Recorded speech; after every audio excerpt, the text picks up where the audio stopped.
I just wanted everybody to know that I did get a new plant and it is very cute and I want it to be in the video. So we're just leaving this here for now. Hello everybody, welcome back to my YouTube channel. My name is Olivia and as you saw in the title, today we are doing my mid-year wrap up, mid-year tag. I think that's what everybody's calling it. I've also heard it called like mid-year freakout. And yes, that's pretty much exactly what we're gonna be doing today. So I got all of these questions from Sara Carrolli's channel, so I'll link her down below and all the questions if you wanted to do this video yourself. But yeah, I'm really excited to get into the questions, talk about all my favorite books from the year, and yeah, let's not drag this on any longer than we need to. So I'm filming this video in July and I just checked my Goodreads, and at this point I've read 25 books this year, which is currently on trend to be my biggest reading year ever, which is kind of wild because I work full time now. I'm not a student anymore. I think it's also in part because I've been listening to more audiobooks than I have in the past. So that feels really good. But now on to the questions. So the first question is best book you've read so far in 2023. This feels like an unfair question. I've read so many good books this year, so I'm gonna try to use different books for different questions. But one of the first books that comes to mind for this question is Love in Other Words by Christina Lauren. This to me is like the OG, ideal romance book. I feel like I've heard so many people talk about how incredible it is, but I read The Unhoneymooners by Christina Lauren a few years ago, and I rated that 3 stars, so I wasn't pushing to read this book, but oh my goodness, the tears, the happiness, the joy, everything that came out of this book was actually just baffling. I loved it so much and I am begging you to read this. But if you haven't read this book already, this story follows Macy Sorensen and Elliot Petropoulos. And basically it's a then and now timeline. The then timeline is Elliot and Macy as kids, growing up together, seeing each other every summer, and the story of them falling in love basically. And then the present timeline is after 10 years, they haven't talked to each other, and obviously they see each other and everything starts to unravel. This story centers around not only their love for each other and the deep love that came from friendship, but also books and literature was a huge theme in here. Oh my goodness, I'm begging you to get your hands on this right now. One of the best books that I've not only read this year, but ever read in my entire life. The next book that comes to mind for this question is Remarkably Bright Creatures by Shelby Van Pelt. This book was such a surprise for me. I had no idea what to expect going into it, but holy cow, loved this so much.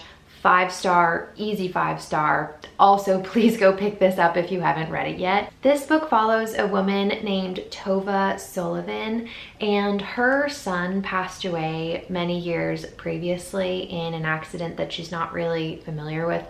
She doesn't actually know how he died, and this lives with her constantly.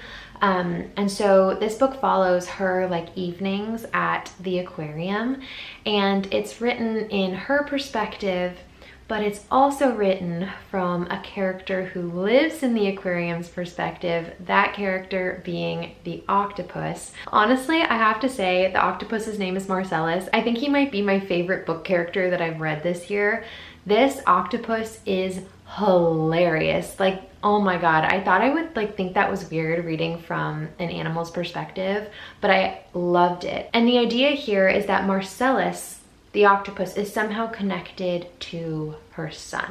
We have no idea how, but from the beginning we know that there's a connection between them.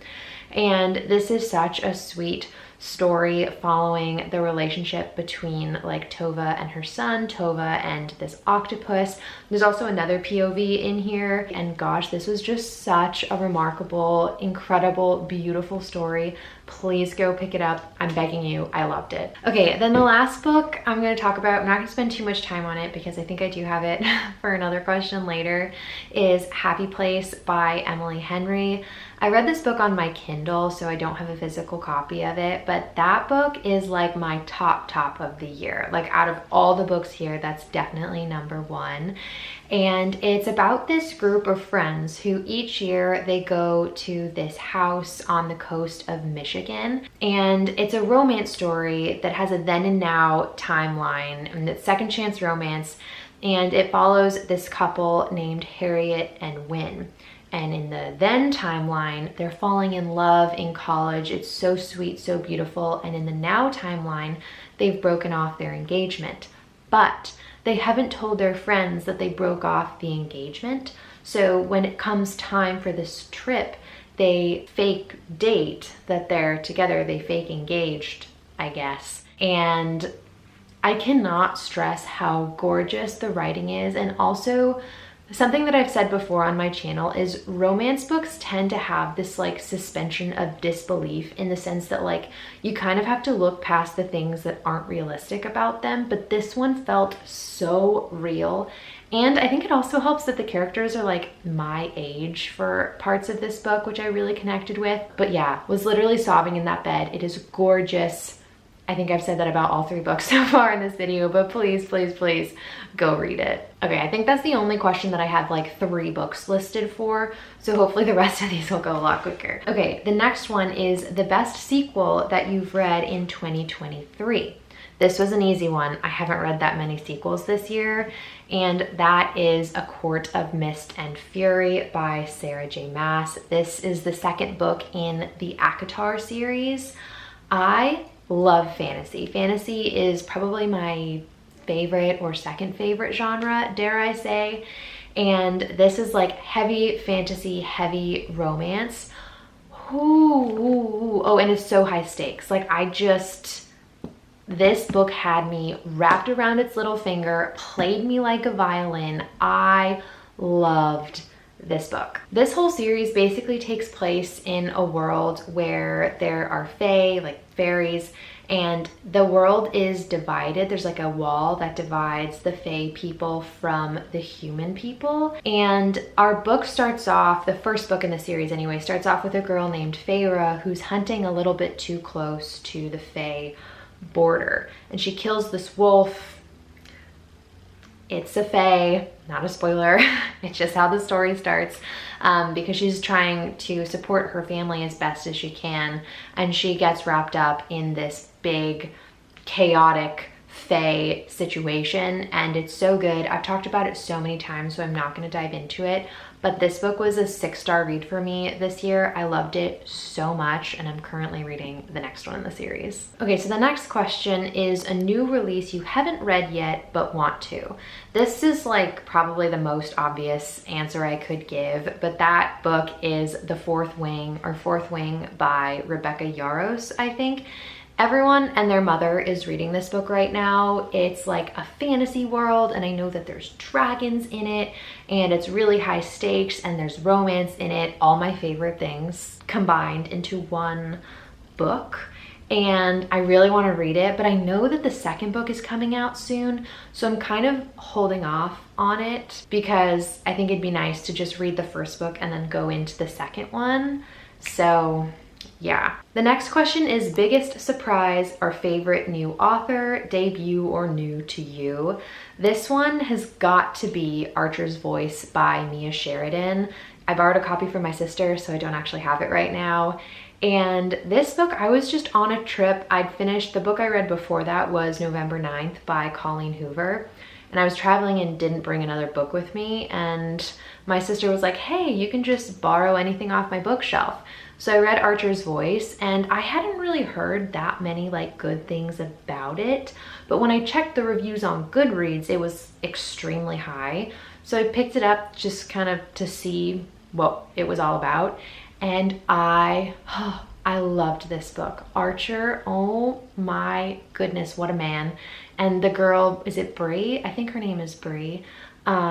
This story just had my entire heart. You have these two characters who come from very difficult situations, And there's a lot of parallels also between their two backgrounds. So when they connect, they just connect so deeply. It is such an amazing love story. It takes place in a small town, and during Bree and Archer's first interaction, Archer doesn't actually talk to Bree at all. And I thought that was a very like jarring, but in a good way to start a romance story.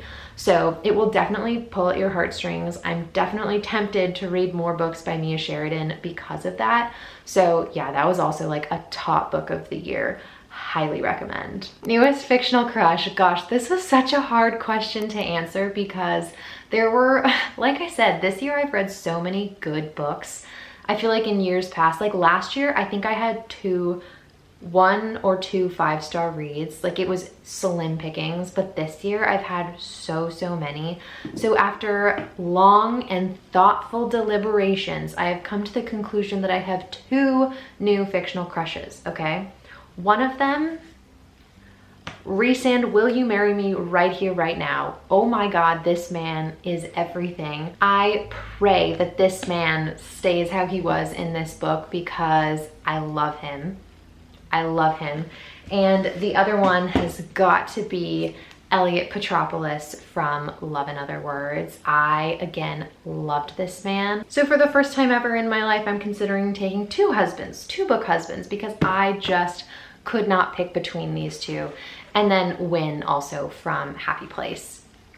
Love that man too. The next question is a book that made you cry, bawling in bed, sobbing in bed. And I thought I'd try to throw another book in here. And that is The 7 Husbands of Evelyn Hugo by Taylor Jenkins Reid. This book I was not expecting to cry literally at all. It was such like a fun, dramatic, like fictional story and universe. And it was one of those things where the slow burn, it's not like a slow burn romance, but it's like there was a slow burn romance between me and this book. Like I blinked and all of a sudden I just cared so much about Evelyn Hugo, Monique, and it was just so good. But if you haven't read The 7 Husbands of Evelyn Hugo, I beg you to do it. This book is about an old Hollywood celebrity named Evelyn Hugo who, as it says in the title, had 7 husbands. And it goes through her experiences like as a Hollywood celebrity, the beginnings and ends of like each of these husbands and her marriages with each of them.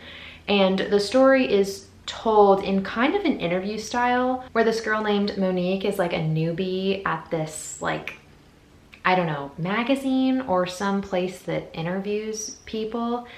And Evelyn Hugo specifically requests this girl to interview her.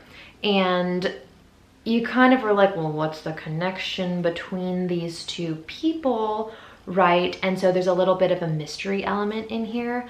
But like I said, this story, I just cared so deeply about the characters and everything that I definitely was just crying at the end of this book. It had me just thrown for a loop, but it was so beautiful. So highly recommend this, or honestly any of her other books if you haven't read Taylor Jenkins Reid before. The next question is a book that made you happy, and I'm not going to talk about this for too long because again, I've been talking about it quite a bit recently, but that book is The Selection by Kiera Cass. This book is a reread for me. It's incredibly nostalgic. I read this book in, I believe, middle school, and America Singer, the main girl, was literally my idol. Like what I would give to become America Singer at that time in my life was probably too much. But this book is a dystopian story about this kingdom that's divided up into 8 castes. And every year, or no, God, that would be bad. Every time, I don't know how to say this. Basically, when it comes time for the prince to marry, this kingdom hosts something called the selection, and they invite 35 girls all throughout the different castes to come to the palace and compete for Prince Maxon's heart. Our girl, America, badass that she is, does not want to be there. And so you get to see this really unique story and romance happen, and it's a trilogy. I rated this 5 stars this year. I loved it. So yeah, if you're looking for like a breezy YA little read, this is the way to go. Oh, and for the question, it just made me so happy. Like the nostalgia, the feels, so good. Okay, next is the most beautiful book you've bought so far this year or received. I'm kind of cheating on this question just a little bit because I think technically I got this, at first I thought I got this for my birthday, but upon reflection, I think I got it for Christmas at like the very end of December last year. Like I might have gotten this in January, I don't know. But the book that I have to say for this question is The Fellowship of the Ring by J.R.R. Tolkien. This was a gift from my best friend. She is literally the best person ever. She knows that I read The Hobbit a long time ago. I also recently rewatched all of the Lord of the Rings films and The Hobbit, and I want to read this series so bad. Look at this cover. I don't know if it's gonna focus or not. Here, maybe I'll hide behind it. But it's like, it has the gold here. Yeah, it has like the gold little, I don't even know what you'd call that, but I just think it is absolutely gorgeous. And my friend Grace, who gave this to me, she said that she read it during the fall time, and at least a big chunk of this first book in the series takes place in the fall. So she said it really put her in the autumnal mood. So I've been putting off reading this because I kind of want to read it in the way that she suggested. So I'm hoping to get into this year, but that is just absolutely gorgeous, and I'm really excited to hop into this one. I do have one other cover that I did want to just throw in here real quick that I thought would be good for that question, and that book is Trust by Hernan Diaz, and I am actually currently reading this right now. This is my current read, and it's definitely a little bit different from the kinds of books that I normally read. It's about, oh no, my camera's gonna run out of storage. 1 second. Okay, we're back. Hopefully that's good. But what I was saying is that this book it takes place starting at the end of the 1800s and continues into the 1900s. And it follows this couple who has done really well financially. Their names are Benjamin and Helen Rask.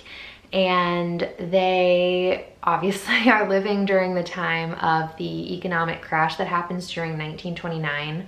And it calls into question like how they dealt with this crash, how they got their money in the first place. But what I didn't realize is it's actually broken up into 4 different like stories that are written by like 4 different authors, and they all kind of tie together. So I am enjoying this book so far, but definitely expect to hear about it in my July reading wrap up. And the cover is just stunning. Like oh my God, I could frame that. It's so beautiful. The last question is the books that I need to read by the end of the year. So there's a lot of books I could have put on here, but the first one that I'm putting on here is A Court of Wings and Ruin. I'm the kind of girly who reads multiple books at once. If that bothers you, I'm sorry. But this looks like 10 pages, but believe it or not, that is 100 pages in. So I need to finish this by the end of the year. I'm hoping to finish this entire series by the end of the year. Not gonna talk about this. It's basically like the war book and like political intrigue book of the ACOTAR series. Really good so far. The next book that I need to finish by the end of this year is The House on the Cerulean Sea by T.J. Klune. This is a really easy, fun fantasy story about this man who, I think he works for, it's called the Department of Magical Youth, and his name is Linus Baker. And he has to go to this island to keep an eye on these really dangerous magical children, I believe. And this is also on my July TBR. Hopefully I get to it. This could take me a month on its own, so we'll see. And then the last book, I don't actually have a copy of it, but I know my library has it. I just haven't checked it out. And that book is The Bodyguard by Catherine Center. This book, I don't know how I haven't read it yet. Like when I wrote out all the books that I wanted to read this year, I've read all of them except for this one, and I really just need to get on it and pick it up at the library. But that book, I believe it's about this celebrity. It's a guy celebrity, and he needs to go home, but he's like needs protection for some reason, so he hires this bodyguard who's the girl. I think he has to like go home to stay with his mom, but he doesn't want his mom to know that he's in danger and needs a bodyguard, so he has to fake date his bodyguard. And that plot just sounds so intriguing to me. Like, I can't. I'm so excited. I need to pick that up. But yeah, I'm scared that my camera is gonna run out of storage again, so I've been talking so much, or I've been talking so quickly. That's my bad. So these were the books. Oh man, that's actually kind of heavy. Those were the books from my mid-year freakout, my mid-year tag. I'm having seriously the best reading year this year. It's making me so happy. I just love to read so much. And I'm also so grateful for everybody who has become a part of this channel. This has been really fun for me to have a second channel and reading outlet where I can talk to people who care about the same things that I do. So yeah, I'm having so much fun with the book besties online, and my plant got to make an appearance in this video. We're doing great. So yeah, thanks so much for watching. Let me know A, what you're reading, and B, what kind of videos you would like to see on this channel. Okay, I hope you guys are having a great day and a great reading month, and I'll see you in the next one. All right, you guys, bye.